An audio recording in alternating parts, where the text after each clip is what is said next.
of Eagles, and believe me, I am absolutely liking that. You like a tattoo. And I actually have a little secret to let you in on. The bass player from Voices of Extreme, you hear Donnie all the time on the Stingers.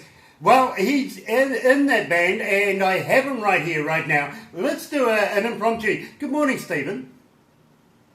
How are you doing? Oh, look, we are absolutely having a ball right now, and I want to talk to you about Aces of Eagles and that particular song. I think that's an absolutely astounding song.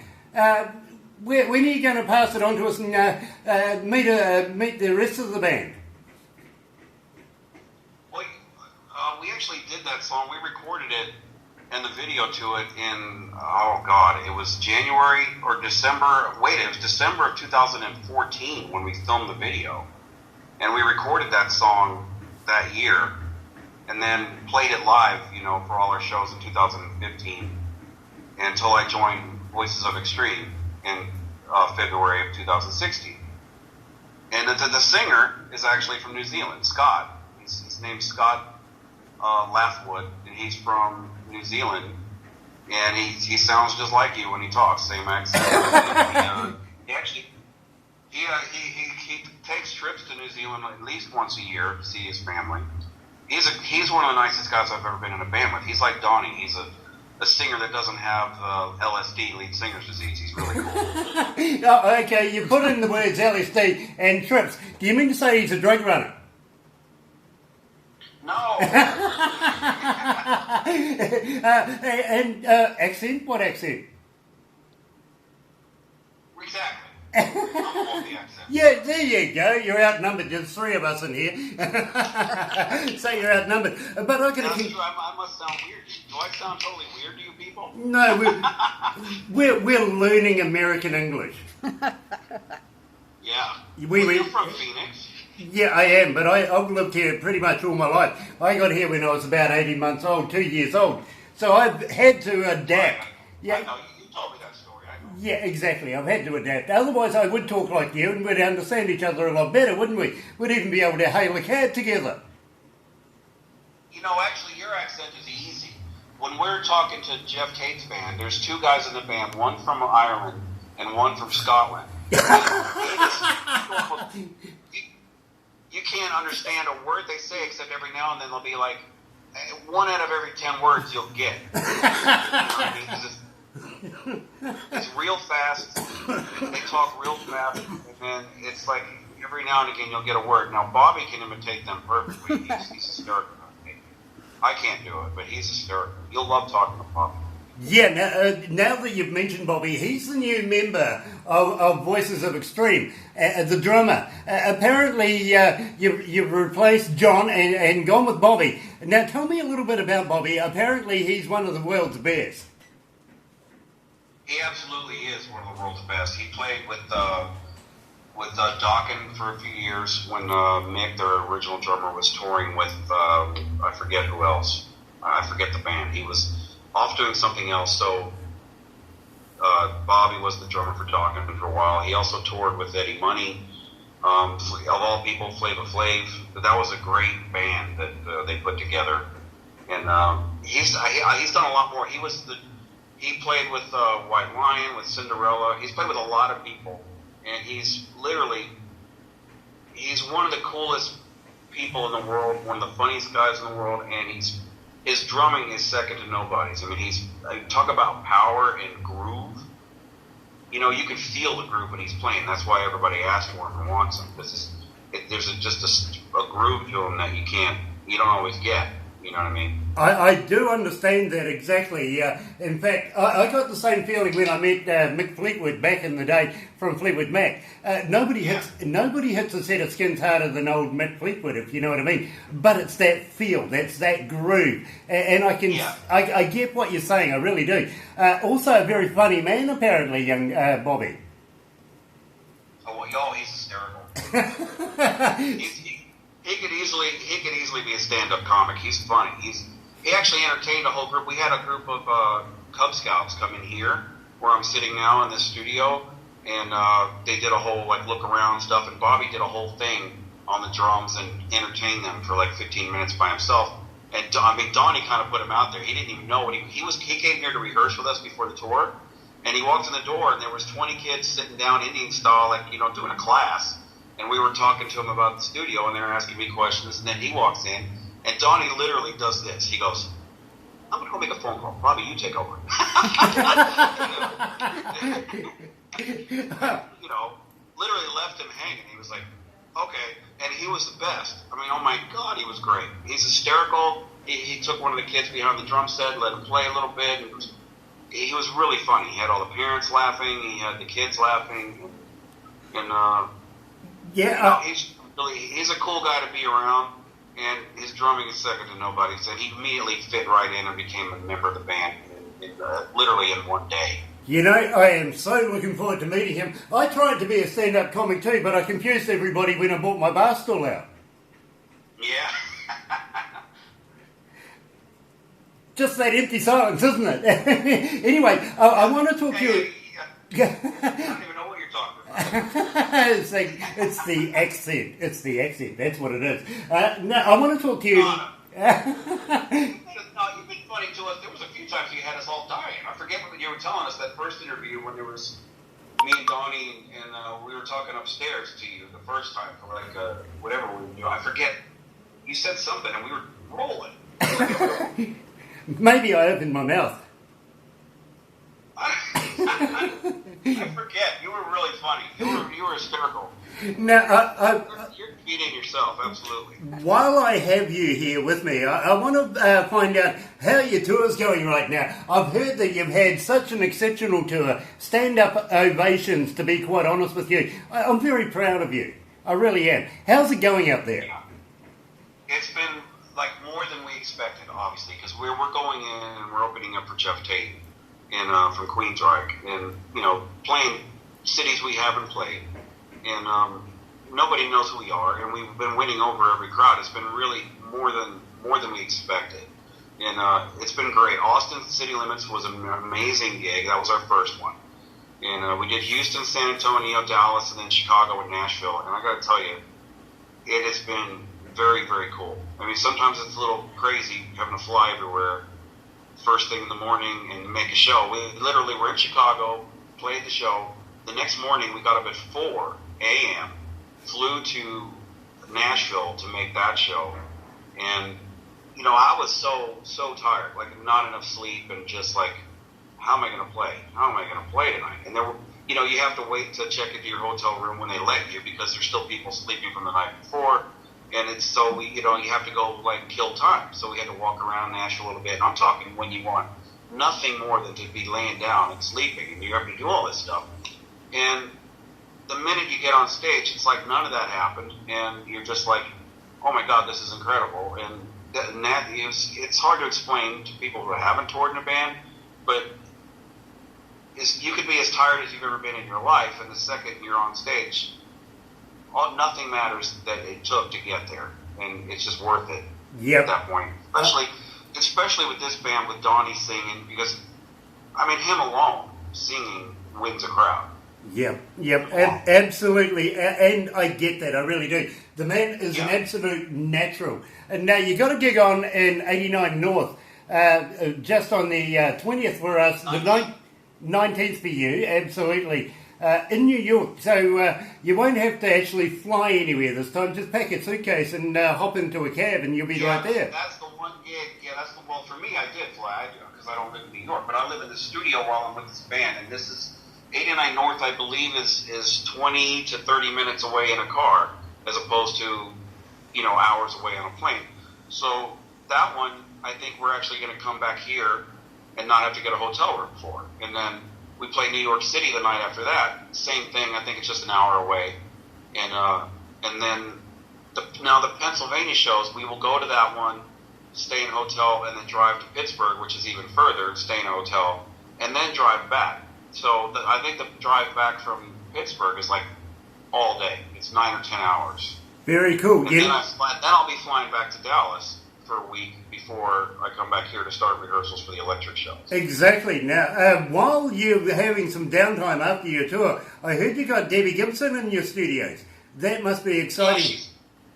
Yeah, she's very nice. She came in here the day before we did this tour, when Donnie wanted a day off to relax and get ready for the tour. She shows up at 8 in the morning and says, I want to record here. I love this place. She just fell in love with this studio because everybody does. It's a great place. And, I mean, I'm not bragging about it, but this is a killer studio, and it's top-notch. So, I mean, anybody would record here. I mean, anybody. And, I mean, we had Carmen and Pieces band in here rehearsing right here where I'm laying. And there's bigger names coming through all the time. It's a secret. No one really knows about this place. And I think it's through Rick Eberly. He's a promoter that told Debbie Gibson about it. And she came and checked it out and fell in love with the place. Recorded with Donnie all day. She was going to do one song on piano by herself. She ended up doing that and then co-writing something with Donnie on a second song. And then deciding, as soon as we're done with the tour, to buy a full week in the studio to recording. So I think she's going to be here for a week until, I think that's why I'm flying back March 1st to start the rehearsals as opposed to starting February 24th or 5th when we're done with the last show. You know, that must be... She actually booked herself February 23rd through whatever, I think 5-6 days straight. You know, that must be exciting. Especially, I get a hint that maybe you're going to collaborate with Debbie Gibson and come out with a song and maybe even a video that you can pass on to me. I mean, there's nothing finalized, but she did mention she would like a hard rock version of one of her songs, and we would be more than happy to do that. But nothing's been confirmed, so I can't really, You will have to remind Donnie, though, that the studio there will be closed on the 29th, 30th and 31st of this month, reopening again on the 1st. True. I mean, but actually, I'm not sure exactly how we're going to play that out as far as locking it down for our rehearsals. I really, that's Donnie's business. That's Donnie. You do realise, though, that the month ends on the 28th and starts on the 1st, don't you? No 29th, yes, 30th. I was waiting for you to react. I know it's a shorter... February, it's either 27 or 28 or 29 days. This year's not a leap year, is it? No. In fact, I go in hiding on leap years. Apparently women are allowed to ask you to get married, and that's it. I'm out of here. I didn't know that. Yeah, it's a tradition. I didn't know women were allowed to ask you. On leap year? On leap day? Yeah, on leap day. Absolutely. And I don't want to be leaped on. English tradition. I see. Yeah. I didn't know that. Yeah, absolutely. Oh, well, I've taught you something new. But yes. I learn something every day. You do, and strangely enough, you've learned something from me. That's really weird. I feel... No, you can't say that, because you taught me what a Kiwi was. Yeah, I tell you what, I'll get Barbara to send you some photos. She was at an AMP show, which is like a farmer's spectacular, if you know what I mean, where they show you all the new tractors and maybe the occasional bovine. But she went to this show, and they had a company there that's just a couple of miles away from here that actually has a sanctuary for kiwis, and they brought along a couple of kiwis, and albeit one was stuffed, it wasn't going anywhere. It was in a little glass thing. But I got to be honest, Barbara looked like the country girl, to be very honest with her. She really did fit in right there, and I'll get her to send you a couple of the photos because you will absolutely love them, and see what size a kiwi actually makes. It may be about maybe a foot. Well, you described it. You described it as we compared it to our national bird, the eagle, and you said, and I asked you, what would happen if a kiwi and an eagle were in the same room or whatever, and you said the eagle would have lunch. That's exactly right. It really would. Yeah, it really would.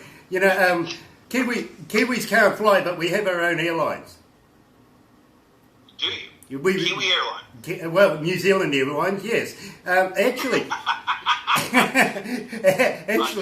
here's something that's interesting. I noted this morning that there's a new direct route from Italy to Auckland, New Zealand. And one of the people up here says, how do you know it's an Italian plane? I said, just look up. It's all the hairs under the arms. Oh, gross. It's an Italian plane. That's just wrong. Yeah, especially with 3 million people listening. It really is. But my listeners are used to me by now. I tell you. Anyway, I want to talk to you more about Ashes of Eagles. When did you put that band together? Well, I didn't put the band together. Darren Wise did, and he it was actually called Silver Gun. And then when I joined the band, it had been a band for about a year, and they replaced the singer twice. And then I joined to replace the bass player because they asked me to, and I'm great friends with them, and they're just nice guys, and they play well, and they write great songs. So I said, of course. And then we pulled in Scott from New Zealand on vocals, and it just kind of happened. I mean, it was a good fit. I mean, we played at least a year together, a bunch of different shows. We played in California. We did 3 shows at the Whiskey in California, and we opened up for John Corabi there from Motley Crue, and we opened up for LA Guns there, and we opened up for a band called London. Okay. London has a drummer, Krieger, I forget his name, something Krieger, and he actually played with Tina Turner and Ike, and he gave me a picture of him playing with Tina Turner and Ike. Wow, that would be huge. In fact, I'd love to be able to catch up with Tina again. Those $1 million legs, eh? Just yum. Yeah. Yeah, absolutely. By the way, talking of bands, did you see Guns N' Roses in Melbourne the other day come out on stage and went, "Thank you, Sydney"? No, I did not see that. They got absolutely booed. I've been literally living in hotel rooms, and I share a room with Bobby, our drummer, and that guy is glued to Fox News watching what the hell Trump's going to do. Oh my God, really? Oh my God! I'm like, dude, more Trump TV. Oh my God! He's totally watching that all the time. So I haven't. And like I said, sometimes I don't have a Wi-Fi signal in those hotels, so I had no idea that happened. Well, I heard the Mexicans are not going to pay for the wall, but they're buying themselves a ladder. Buy themselves a ladder? Yeah, they're sick of burrowing under. If they're going to get a wall, they might as well get a ladder. No kidding. They're probably going to... Yeah, exactly. I can't figure out what Trump's doing by wanting to build this wall and then send the bill to the people he doesn't want in there. That is confusing. Yeah. Would you pay for something you don't want? No. I don't think I would. I tell you what, I'd paint it. I'd paint it. I'd graffiti it all over the place. Oh yeah, sure. Make it look cool. Why not? Yeah, absolutely. Make a few videos of it. But maybe Trumpy wants to be like the Berlin Wall back in the day, if you know what I mean. Keep the poor relatives out. Yeah, I don't. Who knows what's going to happen? I mean, I don't follow politics. I don't. It's just and I'm a musician, so I know if you say something people don't like, it's a bad thing. So be in my position. You should be in my position. If I say something people don't like, I don't get them back. I just hope for the best, like everybody. Who knows? I hope there's not a world war over him. You know what I mean? Yeah. Believe me, we here in New Zealand are keeping a very close eye on that as well, especially the relationship that we've heard that he has with Russia right now, Putin and all of those guys.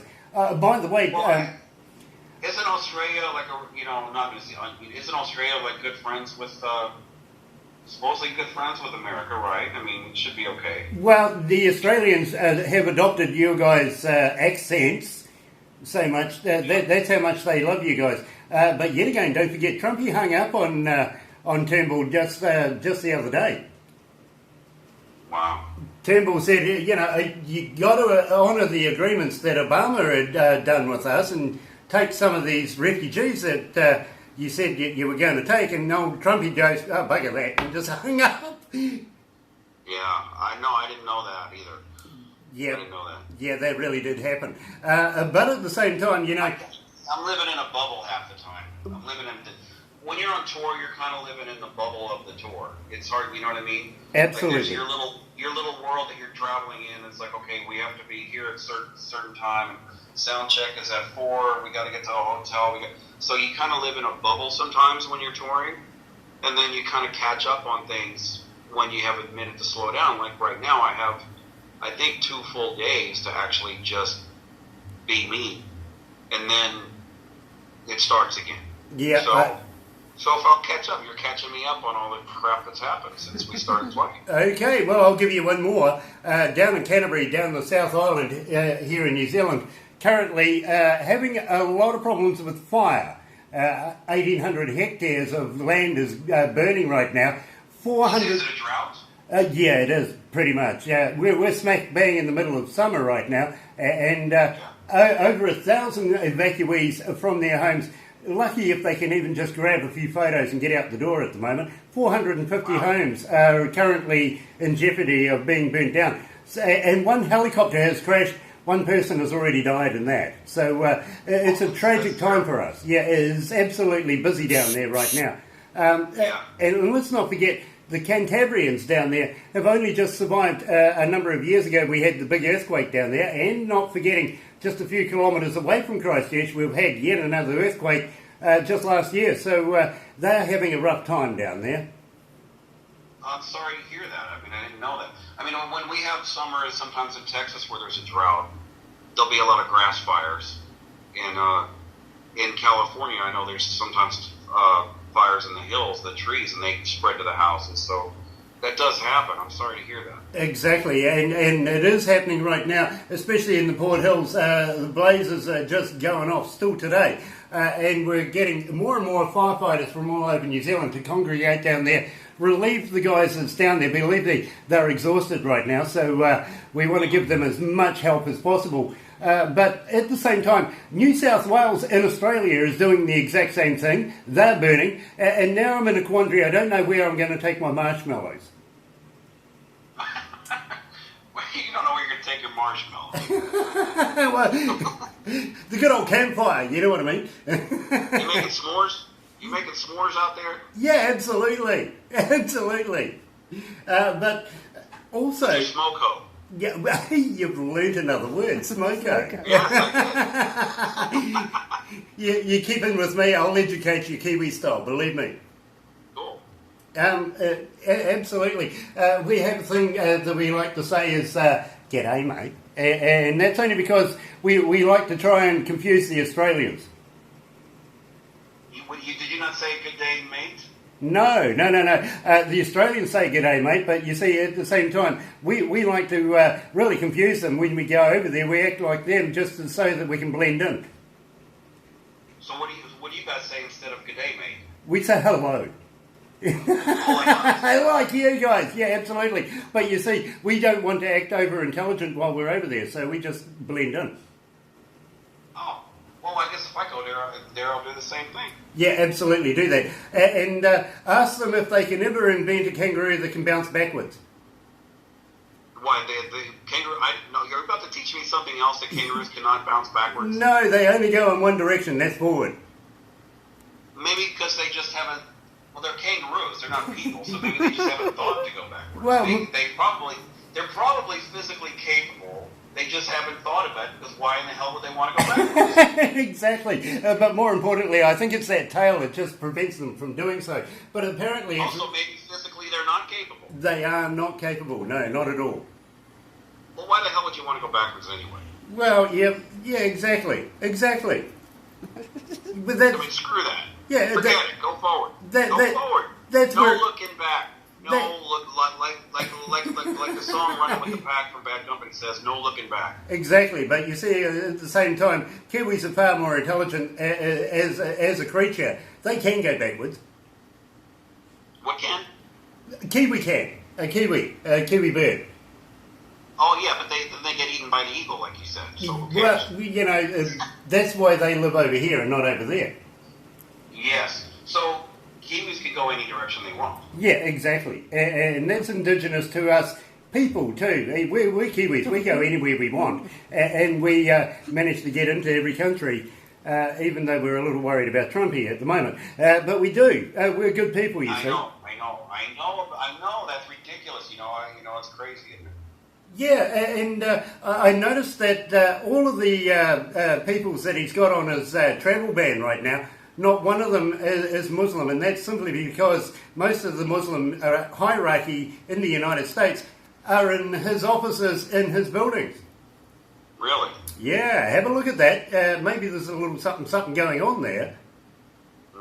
Who knows, man? Who knows? We're taking best. I think, honestly, I don't follow politics, and mainly because I see the people who do it, it drives them nuts, because no one really knows what goes on. You know, I mean, we can sit here and guess all we want to, but we don't know if, say, George W. Bush, was stealing, like there was that movie made about it where he was supposedly stealing the oil from Iran. You know what I mean? You don't know. Yeah, exactly. But none of us really knows what's going on. Bye. Yeah, she's off to her day job now. I mean, who knows what's really going on, man? I mean, who knows? Exactly. The thing too is that up here in the office, we're sort of taking bets to see how long he's going to end up like JFK. There was I think some survey that said he would be like impeached in 6 months to a year, or God forbid, shot. Who knows? I don't wish that on him, but I think there was probably no more hated president than, for all the wrong reasons, was Obama. I mean, they had to put massive protection on him, and he didn't get, nothing happened. So hopefully the same, I don't wish anybody to get shot. I worry that he offends a lot of people, and I hope he doesn't. But there was some survey that said like 6 months he'll be impeached. I don't know. Yeah, we've seen something similar, but at the same time, I see that the Pentagon's stolen his phone. He's not allowed to text anybody anymore. Oh, really? Because, he always tweets a bunch of nonsense. Exactly. And you got to wonder, is that what your president it's not really... very presidential. Yeah, it isn't, is it? It's not at all. But I do think that... I'm not a big believer in him as a person, because, of course, being rich, he only earned his money from his parents. He didn't earn it himself. So I'm not really a big believer in him as a business person. But I do think that if people gave him a chance, he might actually settle down and actually do the job quite admirably. You think he will? I kind of think he might do. He might surprise the rest of the world and actually... turn into what could be quite a good president. I was going to say... I hope so. I mean, I really hope so. I hope he doesn't get a war started. I hope he doesn't do all that. I hope you're right, because otherwise it's like having Archie Bunker in office. I don't know. Yeah, I kind of get that. The funniest thing I heard from Obama was you want to let that man loose with the codes for the nuclear weapons? What? Yeah, Obama was standing there with Hillary one day. They were doing a campaign trying to get Hillary voted in at the time. Yeah. And he's... Yeah, exactly. They were worried he was dangerous. Yeah. Yeah, exactly. But that does worry. That worries me too. Exactly. But don't you think that the Pentagon would have something in place to be able to control that? That's what I said, because he's one person, and the government is obviously run by, there's a Senate, there's a Congress, there's all these other people. So, one guy can't just sneak into a room and push a button and blow up everybody. I'm sure there's a chain.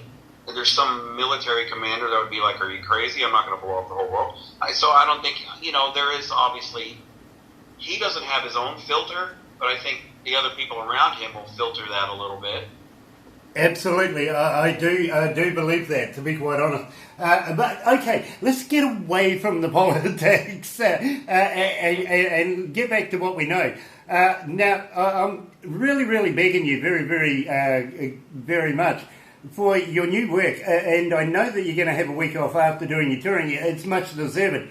Any new stuff coming out in the near future? Yes, in fact, me and Donnie have been recording, as you know, for a year, and we did make some personnel changes. We have Bobby in the band now, so we want to put his tracks down, We want to film him. The next song we release will be called Unbroken.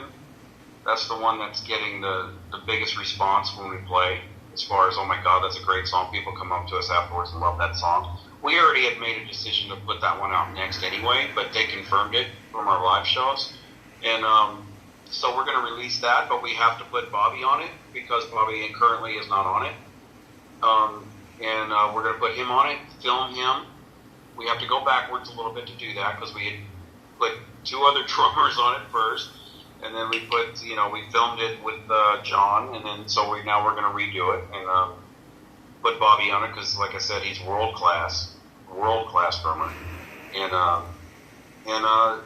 that's the next goal is to get that single out, that video out. You will have it the day I have it. I will send it to you, and you will have it. And that's the next song. As far as the whole EP and the all that, we're going to shoot. I want to say March, but realistically it's going to be April before we probably finish the mix on that because of everything we're doing. The touring, this tour got on us and we had to get ready for it.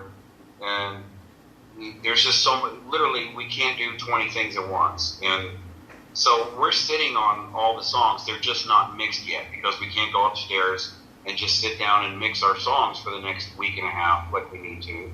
Because we have so much else going on. We have, Jeff Tate's coming in here in a couple of days into our studio to do a meet and greet with us and meet around because, we've been touring with him now for a month. And then we go finish the tour with him. We do 4 more shows. And then Debbie Gibson will be here recording for a week. And then after that, we get back to VOX. And we get back to, mixing, recording, filming, rehearsing the electric show to take it to Germany and wherever else. And, so, yeah, but the next thing you're getting, my friend, is a song called Unbroken, and you will get it the minute I have it. I won't even ask permission from Donnie. I'm just going to give it to you when I have it. When it's a final, obviously, he won't give me anything until it's a final mix, and it's fine to give it to you. So, you'll have it the minute I have it, and, we talk about it all the time, because we have time together when we're traveling. And we're like, Donnie looks at me and goes, we need this done yesterday. And we know that, But we're on the road. We got our next show. We got our next sound check. We got our next show. We got our next sound check. So, we can't get to it until we get to it, unfortunately. Our goal now is spring to get that EP finished, get it sent to our, to Missy at Megaforce Sony Red, get it out. I get that, I really do, and you've got me really excited now, to be very honest with you, because I am absolutely looking forward to that. And now you're saying Jeff Tate's going to be in your studios. I should have actually sent you a huge big sticker or something like this size to hang on your wall, just so as everybody that you have come through your studios go, oh, okay, and then a big ugly photo of me. Why in the world, that is such a great idea. That sign behind you, send us one. It's going to go upstairs on the wall right next to all the pictures of the band and the different bands that come in here, and we'll put it up right there in the studio. Of course. You know something? I'm going to do that. I'll go and get one printed just for you guys, because these are just basically a one-off. If you know what I mean. We decided. Yeah. At the end of we're definitely send it. We'll put it up here where everybody who walks through our doors sees it. Brilliant. Because what I'll do is I'll race out and talk to our financier. Well, actually, she just left. But I'll have a chat to her, put something in plan, and of course, Barbara must have your email address, not your email address, your physical address to be able to send stuff to. So, absolutely. We have it all on D City Studios on the Facebook page. There's a website and a Facebook page, D City Studios. And 11 Lake Place Productions, because it's 11 Lake Place is actually the street. That's really cool, because I can actually get 2 done, because we're also doing this, I mentioned to you, Crank It Up magazine, very, very shortly. In fact, I was supposed to be doing the video of the intro for that today, but it's absolutely persisting down outside, so we won't be bothering with that. But at the same time, we were going to send one over to them, so I might as well get a couple made up and send one to you guys, because I'd be very honest.